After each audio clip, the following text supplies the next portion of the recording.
Granger.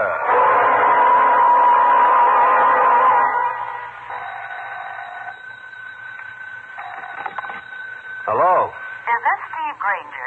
Yes, it is. Steve, this is Paula Craze. I'm calling from Fairhaven. Paula, how are you?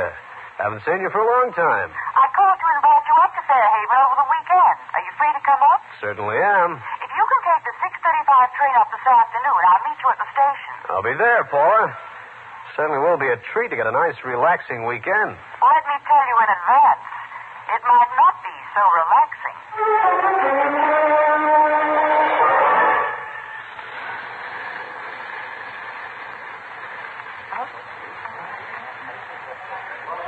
Granger, over here.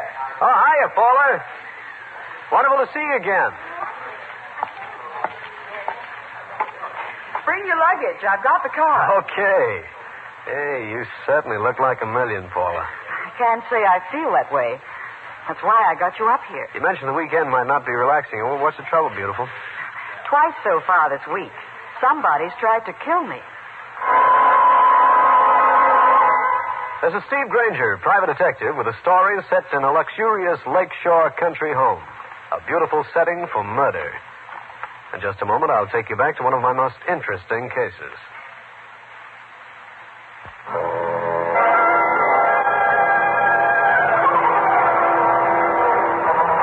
Paula Crane, who had invited me to spend a weekend with him, was a girl in her late 20s, strictly the Park Avenue type. The kind the columnists refer to as glamorous. In shorts on the top, she could cause the average professional swimming suit advocate to go back to the old-fashioned nitress. And this was the girl whom somebody had tried to dispatch from this weary world 2 times. I made her pull the car up before we got to her place. Now, Paula, let's hear about these 2 attempts on your life. Well, the first was about a week ago. I got up early to take a swim in the lake, and I was about halfway across to the little island in the middle of the lake when I heard a shot. And there was a splash in the water near me. Uh-huh. I dived under, stayed underwater as long as I could, then made the island and hid in some bushes till I saw my mother and Richard come down to the beach on the mainland. Who's Richard? Well, when father died, mother remarried a man named Arthur Loomis. He had a daughter, Anne, and Richard is Anne's husband, my brother-in-law. They're all up at the cottage just now, except for my stepfather. He's away on a business trip. Now, let's get back to the shooting. What happened after you saw your mother and Richard on the beach? I waved to them. Richard called out and asked if I wanted him to come out and row me back. I said no, and about an hour later, I started to swim back to shore. That was when the other shot was fired at me. I see. Well, let's get this car started. Seems to me that the sooner I take a look around Fairhaven, the better.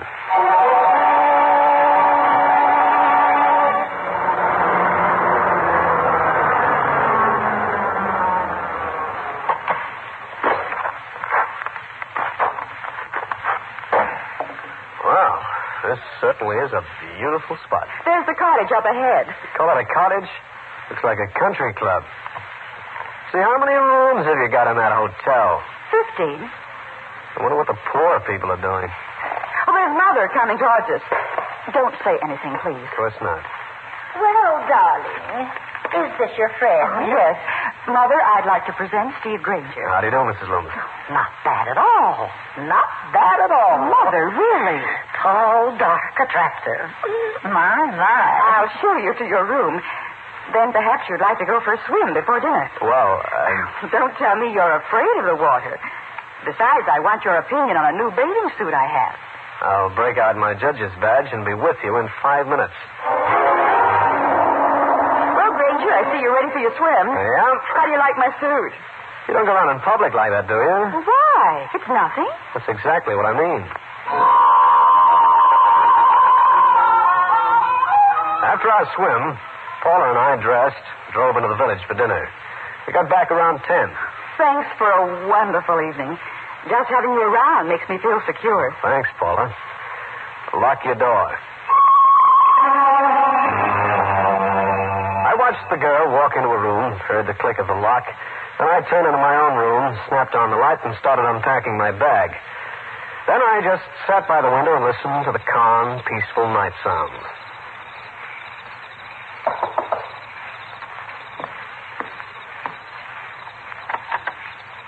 Why, Paula, I thought you were in bed. Come to my room, please. Right. Be quiet. I don't want to awaken anyone.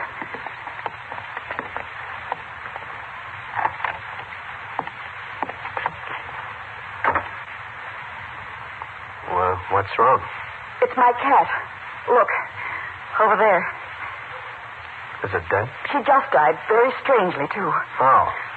I always have a glass of milk at night. The cook puts it in my room. Tonight, when I walked in here, Junior, that's the cat, was on the nightstand lapping up the milk. Uh-oh. Almost a third of the glass was gone. Got it over on the nightstand now? Yes. First you shot at, now someone puts poison in your milk. I told you somebody is trying to kill me. I'll continue with this interesting story in a minute.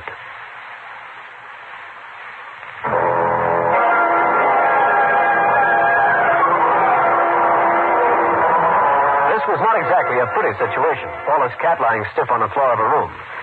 I tell you, curiosity killed the cat, but this one got his by being greedy and diving at the milk left for his mistress. Paula broke out one of the cars, and we drove into the village to the drugstore. Luckily, it was open. The druggist, who fancied himself as a chemist, made a quick check on what was left of the glass of milk. He came back wearing a face as sober as a pallbearer's. Miss Paula, there's enough arsenic in this glass to kill off a whole family. It was a pretty scared girl whom I drove back to the cottage and saw into her room, making a careful check of the room first. I warned her to keep her door locked. Then I went poison hunting. This was one of the 4 bathrooms the house affected. I went over the medicine chest from aspirins to tooth powder. No poison of any kind. I made the rounds of the remaining 3 bathrooms. They were as empty of poison as old Mother Hubbard's cupboard. Down in the kitchen, I went through all the cabinets from apples to apricots to anchovies. No arsenic. Through a window, I noticed the garage and went that way.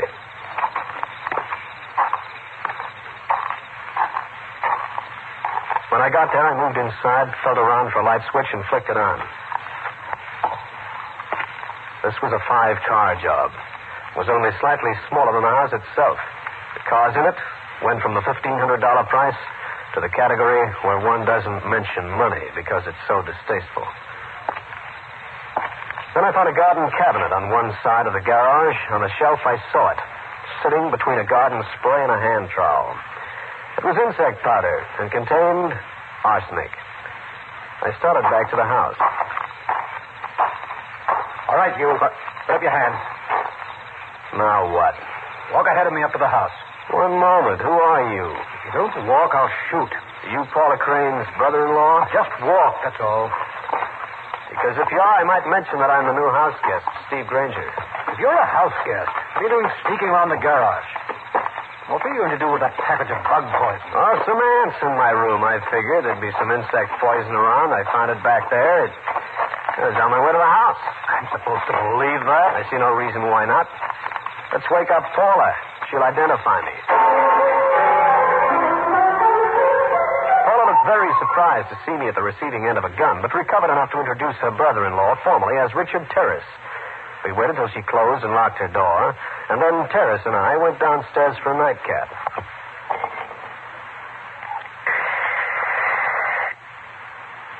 You are, Granger? Oh, thanks.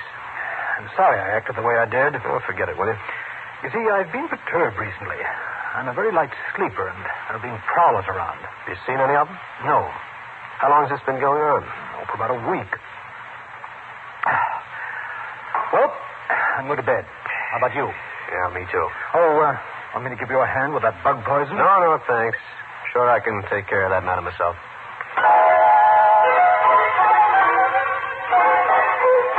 My night's sleep was a restless one. After the rumble of Manhattan, 24 hours a day, the night sounds up here sounded terrifying as a jungle. In the morning, I took a sample of the insect powder in the glass that held the poisoned milk, went down to the village, had them wrapped, and addressed to a certain place in Manhattan. Then I got to a telephone and made a call to my newspaper friend, Cal Hendricks. Harry speaking. Hiya, Newshound. Stevie, boy, what the heck are you doing in Fairhaven? Kind of out of your class, isn't it? Yeah? You think only you guys ever get up amongst the big stuff, huh? Say, listen, Cal, I want you to do me a little favor. Yeah, sure. Anytime, Steve. You know that. Sending down a little parcel address to you. I want you to take it down to the lab. Do I sniff a little bit of funny business going on among those $1 million babies? You might. Got a long enough nose. Well, don't forget, Brother Hendrick wants the story. You'll get it, if there is one. It's a deal. I put the package containing the poison glass and the insect powder on the next mail train, then went back to Paula Crane's cottage. Her mother informed me that she'd gone to her girlfriend's for the day. This was evening. Mother Loomis, Richard Terrace, his wife Ann, and I were sitting on a wide porch. You seem preoccupied, Mr. Granger. Oh, me? Oh, I was just dreaming, I guess. I'm glad you came up to visit Paula. She's been rather unhappy lately. If I didn't know her so well, I'd think she was in love. She certainly displays all the symptoms. I wonder where she disappeared to. When she came home, she went right up to her room. Mr. Granger, if you want to play Romeo, you'll find her down at the lake shore. Oh, thanks. I can take a hint, too. Wait, Granger. I'll go along. How about you, Ann? No, thanks. I'll stay here. I'm beginning to catch a cold. Take care. You've known Paula for some time? Yeah, I met her in New York some years back. I feel sorry for her. She hasn't been the same since her father died. Oh, there she is. Paula, do you have her company? I'd love it. Come over and sit down, you two. Oh, especially you, Granger. Well, thanks. How do you like it up here? Love it, love it. Brings out the Daniel Boone in me. All I need is a canoe, my rifle, and 3 Indians. We have everything but the Indians. Oh, do you have a match? Oh, sorry, I'm fresh out. I'm out, too. Would you mind, Granger? There's some in the living room at the house. Moving back to the house, something struck me. I thought I remembered seeing Richard Terrace pick up a pack of matches just before we walked down to meet Paula. As I neared the house, I could hear the voices of Mrs. Loomis and Ann. I stopped. I'm telling you for the last time, I'm not going to put up with it any longer. Really, Anne, I won't listen to another word. Yes, you will. I thought it might stop when she brought Steve Granger up here. Heaven knows he's good looking, and For the last time, I don't want to hear any more. Mother, why don't you face it? She's been trying to cause trouble between Richard and me ever since we were married. She hates me. Anne, if you wish to continue this ridiculous conversation, I'll admit one thing. Paula is in love with Richard. She's always been in love with Richard before you two were married. And I might add this. You married Richard while Paula was abroad on a trip. Are you intimating that I took Richard away from her? Well, it certainly looked like it. Very well. I did. And I'm going to keep Richard even if something happens to Paula. And I sincerely hope it does. Sometimes you can be just plain lucky. Like this time, overhearing a bit of a conversation that throws a sudden revealing light on things. Because if ever I heard cold hatred in a girl's voice, I heard it then in Ann's. In just a minute, I'll bring you the climax of the case.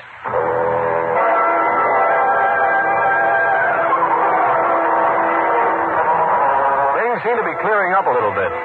The talk I overheard between Ann and Mrs. Loomis seemed to provide the motive for the attempts on Paula Crane's life. It was a lucky thing that Richard Terrace had sent me back for some matches. I sneaked into the house, came up with some matches, and moved back towards the lake without being seen. There was a rustling noise behind me. I crept into the shadows as quiet as a bird dog flushing a quail. It was Ann Terrace, a slim little shadow who slipped behind a convenient tree to do a little eavesdropping. I decided to do the same thing. Richard, we simply can't go on this way. I can't stand it. Paula, you're acting very foolishly about this whole thing. In the morning, you're going to ask for a divorce. I've told you 20 times. I don't want a divorce. I'm not going to get a divorce. And I want you to let me alone. Think it over tonight and meet me on the island at 7 o'clock in the morning. And, Richard. Yes? You have your choice. Be there or be sorry. I watched Ann Terrace, who'd taken in every word, slink past without noticing me. I hung around a bit longer, gave Paula Crane and Richard Terrace a head start, and moved back to the house myself. In my room, I suddenly felt a thirst. As I helped myself from a water pitcher on the nightstand, I thought about the triangle that existed in this house, a thoroughly unpleasant one, involving a married couple and a stepsister. This would be a good time to see Paula Crane. I started to get up, but never made it. I looked at the moon, which must have gone pixie because it was moving in a slow, tight circle. I shook my head, and this time the loony lunar eye was doing a figure 8. I tried to get up once more, but...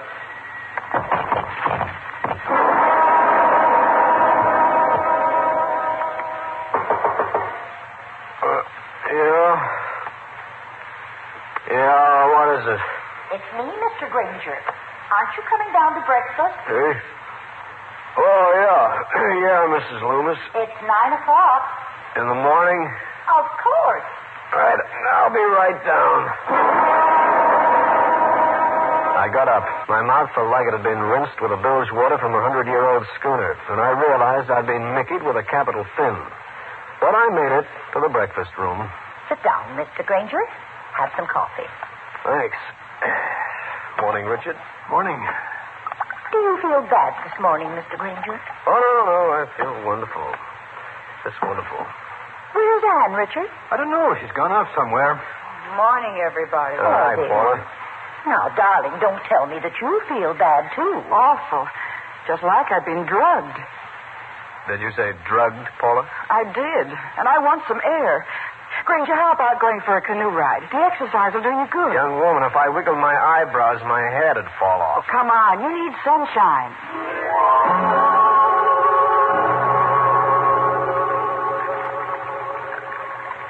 Granger, somebody doped us all last night, didn't they? They did if we all drank water. We all apparently did. There's a fresh pitcher of water placed in each room nightly. First your cat gets it with the milk. First, I was shot at. Correct. Then the cat. Then all of us are drugged. Why? You're the detective. You tell me. Think it might be Anne. Why do you say that? Let's come out into the open, Paula. You got a stepsister who hates you. Oh, whatever gave you that idea? 2 conversations I overheard. One between Anne and your mother. The second between you and Richard Terrace. You overheard that? Little lady, you're asking for trouble. Anne heard it, too. I'm glad. I hate her. Richard and I were going to be married when she moved in. Just the same, you're in the wrong, and you know it. Say, doesn't somebody live on that little island? No, why? You got a picture of the doll in the white bathing suit.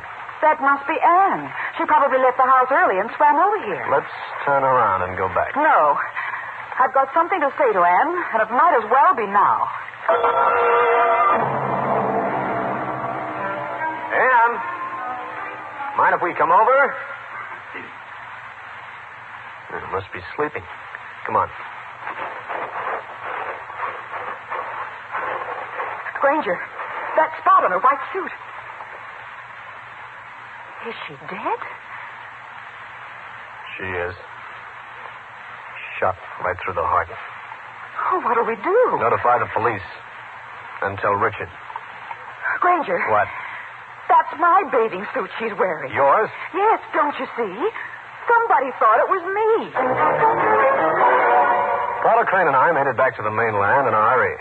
Ashore, we notified the sheriff first, then Richard Terrace. He insisted on going back out to the island with us immediately. Richard, I don't know what to say. Anne. Oh, Anne. Richard, please. Paul, I ask you to let me alone. If it hadn't been for you, Anne would probably still be alive. Richard, don't say that. She was wearing your suit, wasn't she? Whoever killed her thought it was you. Richard, don't. And I wish it had been you. You've hated her ever since Anne and I got married. Now, take it easy, Richard, will you? And when the sheriff gets here, I'll have something to say to him, too. Now, get away, both of you. I want to be alone with Anne. But, Richard, how will you get back? Let me alone. Come on, Paula.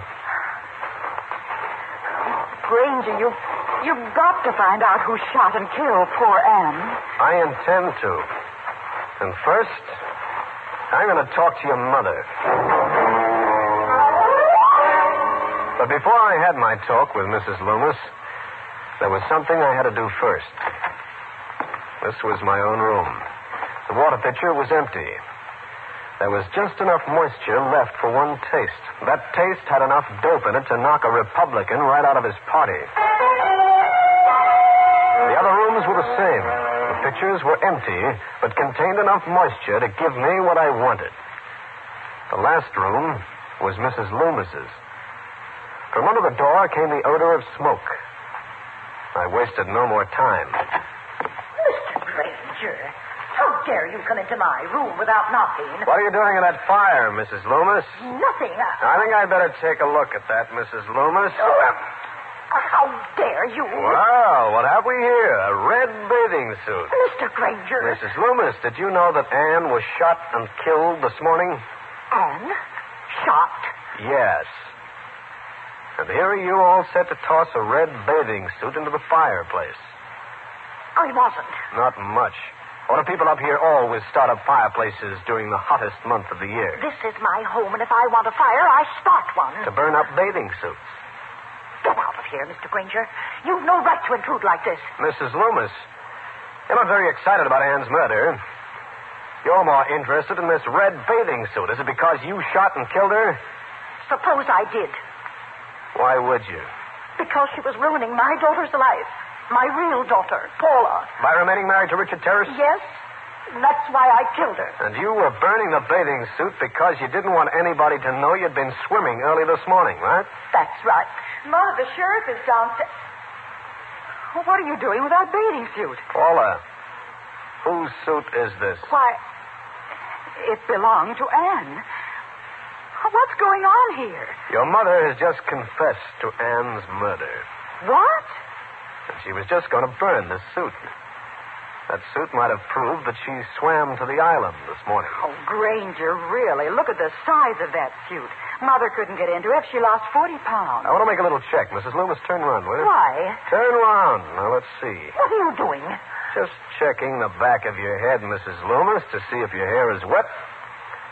And it's not. So you couldn't have swum over to the island. Of course not. Paula, I'd like to see if your hair is wet. Keep away from me. You tipped yourself when you mentioned that your mother couldn't get into that suit. But you could. Wet hair doesn't prove a thing. Other things do, though. Like the pitchers that held the water. Although they'd been emptied, some had remains of dope and some didn't. Anne's didn't for one, yours for another. Are you saying that I shot Anne? Baby, I'd like to bet that you deliberately let Anne hear your talk with Richard Terrace last night. You knew she'd be on that island if it killed her. And it did. You're insane. You probably stole a suit, forcing her to wear yours. You swam after her in the red suit. You killed her. And your mother saw you do it. That's why she wanted to take the blame, to protect you. Mr. Granger, please don't say any more. I was a front man for you, Paula. When Anne died, it looked like the bullet was intended for you. You would probably try to pin it on Richard. And I would make a beautiful alibi for you. All right. I killed her. Oh, put that gun down. That's another mistake you made. You should have dropped the gun into the lake. I think you and I, Granger, will leave by the back way. You know too much for your own good. Paula, please. Mother, get out of the way.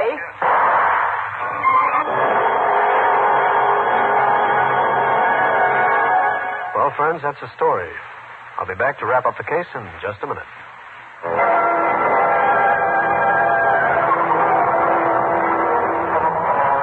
Paula Crane fired just too late because I had her on and the shot went into the ceiling. The sheriff rushed upstairs when he heard the story, took her to the local jail. Some weeks later, Richard Terrace and I were in my office waiting for something. You should have told me that night that you were a private detective. Well, I couldn't. I was working for Paula. I was her alibi. The story of the shots, poisoning the cats, he set it up pretty nice. That chemist to whom Carl Hendricks took the glass and the insect powder, his testimony was damaging, too. This is it. Now we'll know what happened. Hello. I see. Thanks. Jury found her guilty. Life imprisonment. That's not fair. She should have been executed. No, Richard. Paula loved freedom more than anything. Life imprisonment is the worst sentence she could get. Steve Granger again. You just heard one of the most interesting cases in my files. I'll have another one for you. So be around next time.